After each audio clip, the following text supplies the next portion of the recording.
Good morning besties. My name is Venkatesh. మేము కర్నూలు జిల్లా ఆత్మకూరు మండలంలో ఉన్నాము. ఇప్పుడు ప్రజెంట్ మన వెస్టీలోని ఆక్వాజెల్ ఏ విధంగా పనిచేస్తుందో మనం ఒకసారి చూద్దాము. రిజల్ట్ ఎలా ఉందో ఒకసారి రైతు ద్వారా తెలుసుకుందాము. మీకు విజువల్లో చూపిస్తాను.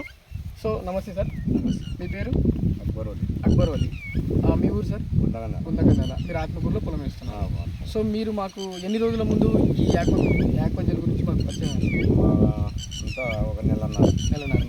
మీరు ఫస్ట్ ఆక్వాజెల్ వేశారు, మన గ్రానువల్స్తో పాటు ఆక్వాజెల్ వేశారు. ఆక్వాజెల్ వేయడం వల్ల మీకు ఇప్పుడు రిజల్ట్ ఎలా ఉంది సార్? రిజల్ట్ అయితే బాగానే ఉంది. మాకు రిజల్ట్ అయితే బాగానే ఉంది. రిజల్ట్ ఏం ప్రాబ్లం లేదు. ఏమంటే వర్షం నీళ్ళు ఎక్కువ అయ్యి మాకు నీళ్ళు నిలబడడంతో మొక్క డ్యామేజ్ అయితే కాలేదు. ఓకేనా? So thank you sir. So leaders చూసారా ఒకసారి, ప్రజెంట్ ఇక్కడ వాగు చేనులోకి వచ్చి నీళ్ళంతా నిలబడినాయి. ఒకసారి మీరు నీళ్ళు కూడా చూడవచ్చు. సో ఈ నీళ్ళు ఇక్కడ పక్క చేనులో ఆక్వాజెల్ వేశారు, నెక్స్ట్ దీంట్లో ఆక్వాజెల్ వేయలేదు. డిఫరెన్సెస్ చూసుకోవచ్చు మీరు, మొక్క చనిపోయింది. సో ఇలా ఉంటుంది మన Aquagel. So thank you so much. Wish you well.